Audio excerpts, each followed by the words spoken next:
এটাকে ব্রাউনি না কেক হবে? Cake, cake, cup cake.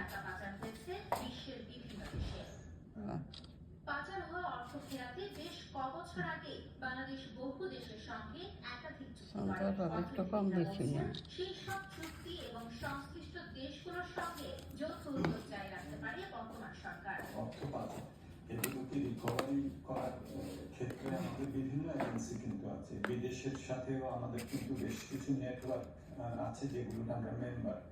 Edmund কান্ট্রির একটা নেটওয়ার্ক আছে, সেটার আমরা মেম্বার।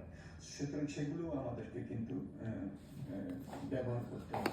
বৈশ্বিক পরিসরের উদ্যোগের পাশাপাশি অর্থ ফেরাতে গুরুত্বপূর্ণ অবদান রাখতে হবে দুদককেও। প্রয়োজনে টাস্ক ফোর্স গঠনের মাধ্যমে নিবিড় অনুসন্ধানের তাগিদ দিচ্ছেন আইনজ্ঞরা। অ্যান্টি কারাপশন কমিশন তার এবিলিটি আছে যে দেশের বাইরে হোক দেশের ভিতরে হোক কারাপশনের মাধ্যমে যদি টাকা যদি আপনার আত্মসাৎ করে কেউ, সেটা কিন্তু দেশে রিকভার করতে পারে অ্যাজ সুন অ্যাজ পসিবল, যতটুকু সম্ভব। এখন ইন্টারিম গভর্নমেন্ট রয়েছে যে ইনভেস্টিগেশন উইংটাকে স্ট্রং করে দেওয়া, সবাইকে কোঅর্ডিনেট করে একটা টাস্ক ফোর্স করে দেওয়া, যাতে করে হচ্ছে যে কোনো না কোনোভাবে ট্রেসগুলি যেন করা যায়। অতীত অভিজ্ঞতা বলে অর্থ পাচার যতটা সহজভাবে হয়েছে, সেই অর্থ ফিরিয়ে আনা ততটাই কঠিন থেকে কঠিনতর।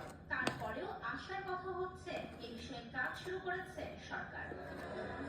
বিশ্বের বিভিন্ন রাষ্ট্রে পাচার হওয়া অর্থ ফেরাতে আন্তর্জাতিক আইন পর্যালোচনা করে সেই অনুযায়ী উদ্যোগ নিতে হবে বলে মনে করছেন বিশ্লেষকরা।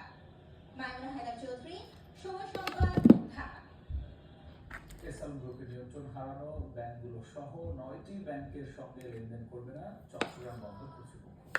স্টেক হোল্ডারদের দেওয়া চেক ও পে অর্ডার নগদায়ন না হওয়ায় এক চিঠির মাধ্যমে এমন সিদ্ধান্তের কথা জানিয়েছে বন্দর কর্তৃপক্ষ। এর আগে স্থির আমানত হিসাবে রাখা 1200 কোটি টাকা ফেরত চেয়েছিল বন্দর। স্বাক্ষর ছবি টানবেন দেবু কমলদের রিপোর্ট।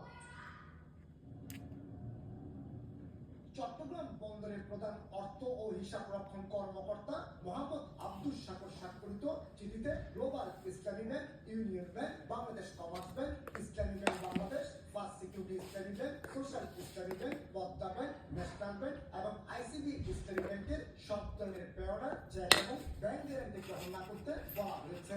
বিশেষ করে স্টেক হোল্ডারদের দেওয়া চেক, পে অর্ডার এবং ব্যাংক গ্যারান্টি এইসব ব্যাংকে নগদায়ন হচ্ছে না, তাই আর্থিক জটিলতার মধ্যে পড়ছে বন্দর কর্তৃপক্ষ। চট্টগ্রাম বন্দরের অভ্যন্তরীণ সমস্ত বিভাগকে, আমাদের অর্থ হিসেব বিভাগকে জানিয়ে দেওয়া হয়েছে যে এই সকল ব্যাংকের কোনো পেয়ারা কিংবা ব্যাংক গ্যারান্টি আসলে সেগুলো পরিমাণও খুব সুন্দর বলাইছে। ধন্যবাদ, খুবই সুন্দর। বন্দর ব্যবহারকারীদের